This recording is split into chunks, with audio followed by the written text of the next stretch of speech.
Kembali di presisi utama, pemirsa, untuk mengetahui pantauan arus lintas sore hari ini di sejumlah daerah, berikut laporan Brigadir Satria, petugas NTMC Korlantas Polri.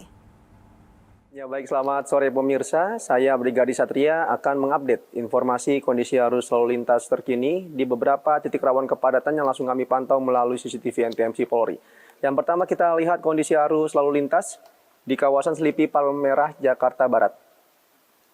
Untuk kendaraan pada sore hari ini yang mulai masukinya jam pulang perkantoran nampak mulai cukup padat dari berbagai arahnya, baik untuk ruas tol dalam kota dari arah Cawang yang akan menuju ke arah Grogol maupun sebaliknya di kedua arahnya dalam keadaan cukup ramai.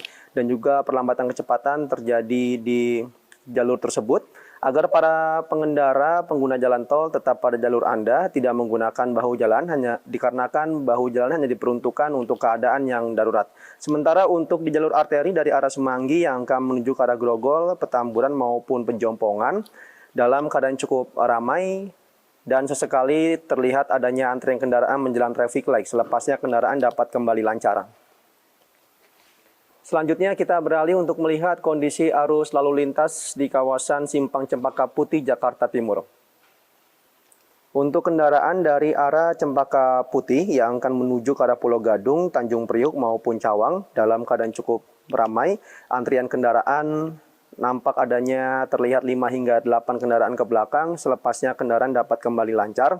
Untuk arah sebaliknya dalam keadaan kondusif normal. Kami himbau kepada Anda para pengendara agar dapat tetap berhenti di belakang garis stop, mengingat di sana terdapat hak para penyeberang jalan. Selain itu juga penerapan ganjil genap pada sesi kedua yang mulai berlangsung hingga pukul 9 malam nanti mulai diterapkan di ruas jalan tersebut, di mana pada sore hingga malam hari ini hanya kendaraan berplat nomor ganjil yang dapat melintas, sementara kendaraan berplat nomor genap dipersilakan menggunakan jalur alternatif lain sesuai dengan tujuan Anda. Kita keluar dari ibu kota Jakarta untuk melihat kondisi arus lalu lintas di kawasan Mega Mall Karawang, Jawa Barat. Untuk kendaraan dari Jalan Jenderal Ahmad Yani yang akan menuju ke arah Pantura maupun kendaraan dari Jalan Pantura yang akan menuju ke arah Tuparef, di masing-masing arahnya nampak kondusif lancar.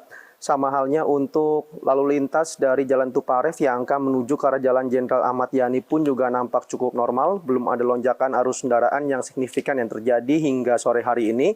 Namun yang perlu diantisipasi yaitu mengingat cukup dekat dengan pusat perbelanjaan, di mana sesekali kendaraan keluar masuk yang perlu diantisipasi agar para pengendara dapat tetap menjaga batas kecepatan maksimal kendaraan Anda. Dan yang terakhir, kita lihat kondisi arus lalu lintas di kawasan Pasar Gamping, Yogyakarta. Untuk kendaraan dari Yogyakarta yang akan menuju ke arah Purworejo maupun sebaliknya dalam keadaan ramai namun tetap terbilang lancar, namun tetap kami himbau kepada Anda para pengendara agar dapat tetap mengutamakan keselamatan para pejalan kaki dan juga penyeberang jalan di kawasan tersebut, mengingat cukup dekat dengan pasar tradisional dan juga kendaraan keluar masuk di kawasan tersebut, agar para pengendara juga tetap ikuti arahan petugas kami yang berada di lapangan.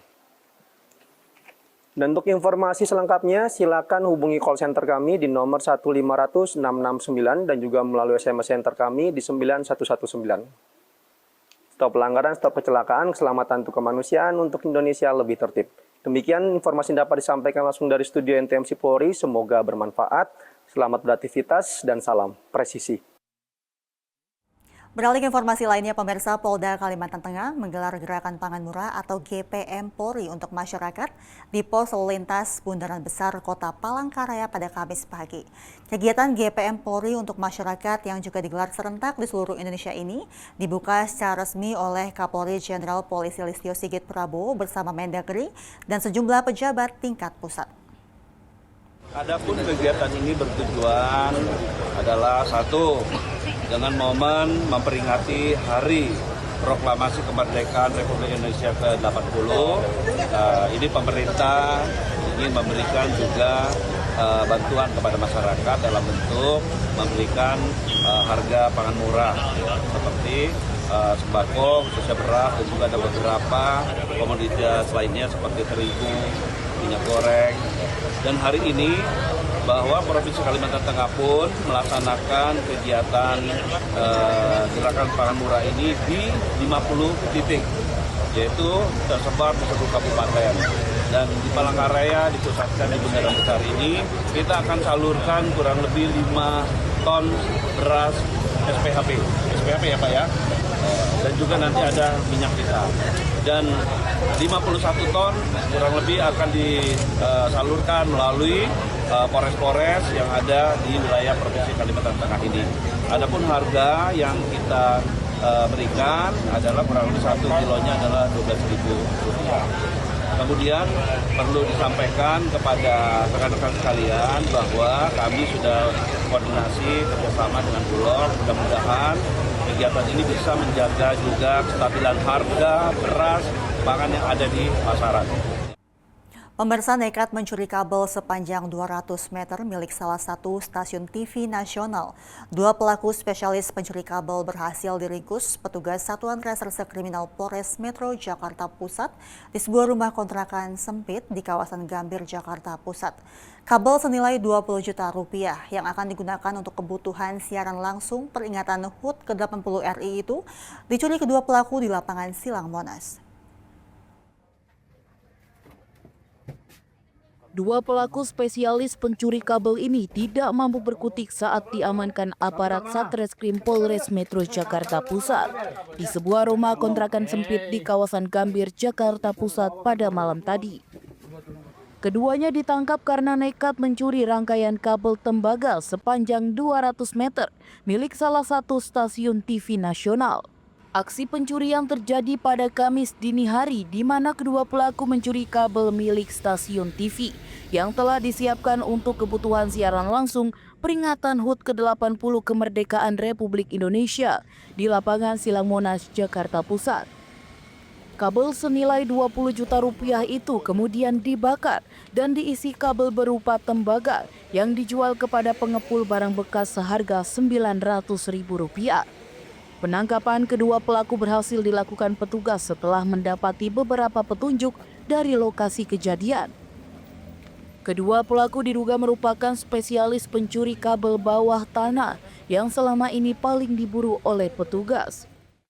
Dari salah satu TV nasional mengaku kehilangan kabel yang disiapkan untuk siaran 17 Agustus di sekitar Monas, Gambir. Jumlah kerugiannya kurang lebih 20 juta dihitung, panjang kabel 200 meter. Dari tim Resmob Polres Metro Jakarta Pusat berhasil mengamankan 2 orang yang diduga melakukan pencurian kabel tersebut. Jadi kabel tersebut diambil, dicuri pada pukul 4 tadi pagi dini hari. Terus kemudian mereka kupas, bakar dan dijual tembaganya ke pedagang besi bekas. Pelaku kita jerat dengan pasal 363 KUHP dengan ancaman hukuman maksimal 9 tahun penjara. Oke. Kamu dapat berapa jualan kabel? 900.000 bang. Dapat 900.000? Iya. Kamu dapat bagian berapa? 2,5 bang. Kamu kebagian berapa? 4,5. Yang lain bayar utang. Sisanya bayar utang. Utang siapa? Utang kita berdua. Berapa kali ngambil kabel udah? Baru 2 kali ini bang. 2 kali ini ya? Ini kamu tahu kabel apa yang kamu ambil ini? Nggak tahu. Akibat perbuatannya, kedua pelaku dijerat dengan pasal 363 KUHP tentang pencurian dengan ancaman hukuman 5 tahun penjara. Polisi juga masih melakukan penyelidikan mendalam guna mengungkap sindikat pencuri kabel lainnya. Dari Humas Polres Metro Jakarta Pusat melaporkan untuk Polri TV.